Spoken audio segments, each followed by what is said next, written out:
When I was a wee child, this story used to frighten me so. So come in close. Don't be afraid with the storm outside blowing. Get next to the fire. Get a nice warm cuppa. For tonight's tale, we're reading Bluebeard.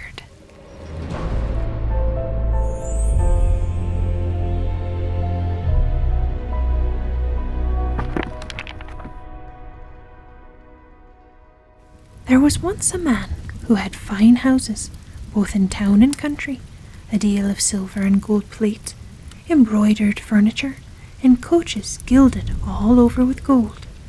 But this man was so unlucky as to have a blue beard, which made him so ugly that all the women and girls ran away from him. One of his neighbours, a lady of quality, had 2 daughters who were perfect beauties. He asked her for one of them in marriage, but neither of them could bear the thought of marrying a man who had a blue beard. Besides, he had already been married several times, and nobody ever knew what had become of his wives. In the hope of making them like him, Bluebeard took them, with their mother and 3 or 4 ladies of their acquaintance and other young people of the neighbourhood, to one of his country houses, where they stayed a whole week. There were parties of pleasure, hunting, fishing, dancing, mirth, and feasting all the time. Nobody went to bed, but all passed the time in merrymaking and joking with one another.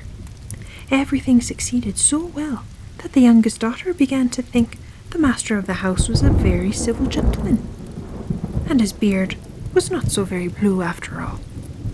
As soon as they returned home, the marriage took place. About a month afterwards, Bluebeard told his wife that he was obliged to take a journey for 6 weeks, about affairs of great consequence, desiring her to amuse herself in his absence, to send for her friends and acquaintances, to carry them into the country if she pleased, and to have a good time wherever she was. "Here," he said, "are the keys of the 2 great wardrobes wherein I have my best furniture.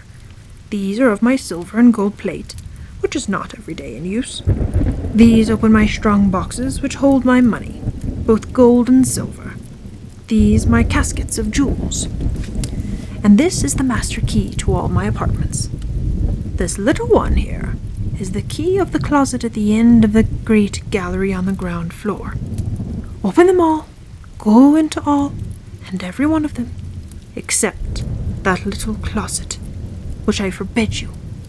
If you open it, there's nothing that you may not expect from my just anger and resentment."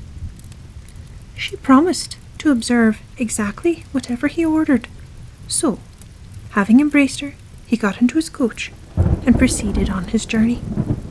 Her neighbours and good friends did not wait to be sent for, so great was their impatience to see all the rich furniture of her house.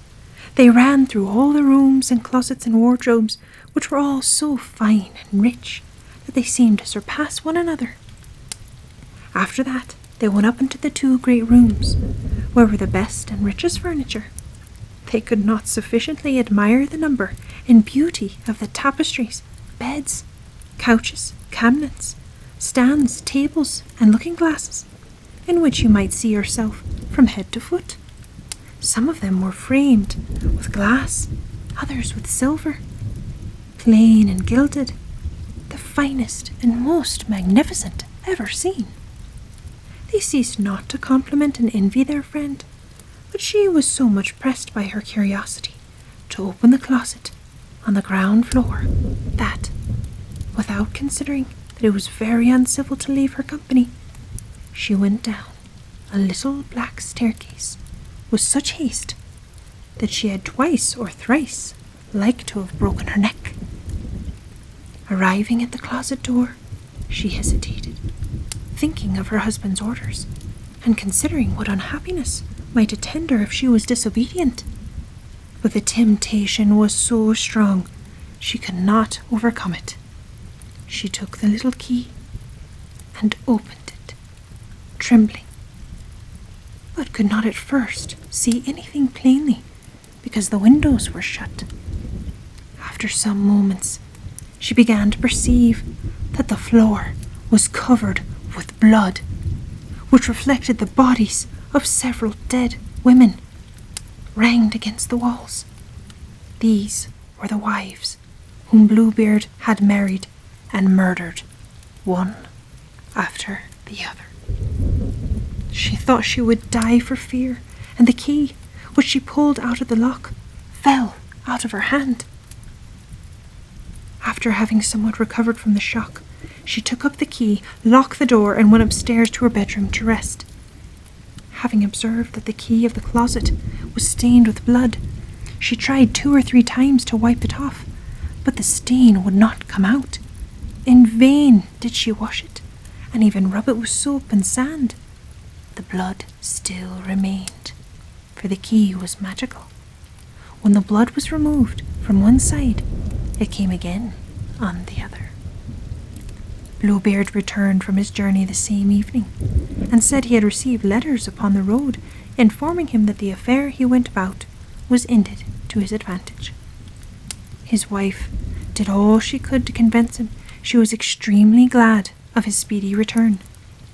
Next morning, he asked for the keys, which she gave him, and such a trembling hand that he easily guessed what had happened.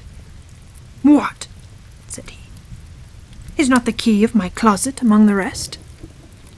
"I must certainly," said she, "have left it upon the table."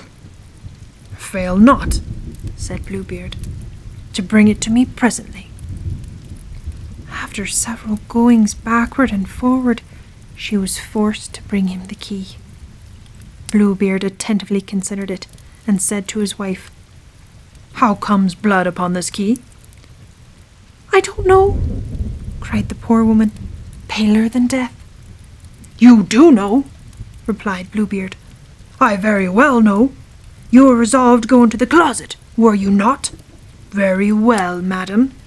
You shall go in and take your place among the ladies you saw there." Upon this, she threw herself at her husband's feet and begged his pardon, with all the signs of true repentance, vowing that she would never ever again be disobedient. She would have melted a rock, so beautiful and sorrowful she was, but Bluebeard had a heart harder than rock. "You must die, madam," said he, "and that very soon." "Since I must die," answered she, her eyes bathed in tears, "give me some little time to say my prayers." "I give you," replied Bluebeard, "1/4 of an hour." When she was alone, she called out to her sister, "Sister Anne, go up, I beg you, on top of the tower, and see if my brothers are not coming. They promised me that they would come today, and if you see them, give them a sign to make haste." Sister Anne went to the tower, and the poor wife cried out from time to time, "Anne, Sister Anne, do you see anyone coming?" And Sister Anne replied, "I see nothing but the sun, which makes it dust, the grass, which looks green." In the meanwhile, Bluebeard, holding a great sabre in his hand, cried out as loud as he could bawl to his wife, "Come down instantly, or I shall come up after you." "One moment longer, if you please," said his wife, and then she cried out softly, "Anne, Sister Anne, dost thou see anybody coming?" And Sister Anne answered, "I see nothing but the sun, which makes it dust, and the grass, which is green." "Come down quickly," shouted Bluebeard, "or I will come up." "I'm coming," answered his wife, and then she cried, "Anne, Sister Anne, dost thou not see anyone coming?" "I see," replied Sister Anne, "a great dust, which comes on this side. Are they my brothers?" "Alas, no, my dear sister, I see a flock of sheep." "Will you not come down?" roared Bluebeard. "One moment longer," said his wife, and then she cried out, "Anne, Sister Anne, dost thou see nobody coming?"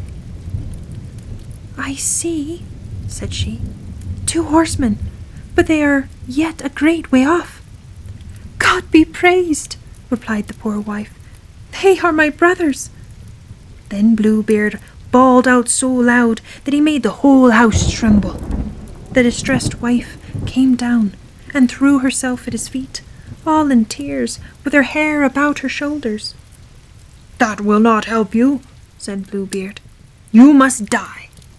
Then taking hold of her hair with one hand and lifting up the sword with the other, he was going to cut off her head.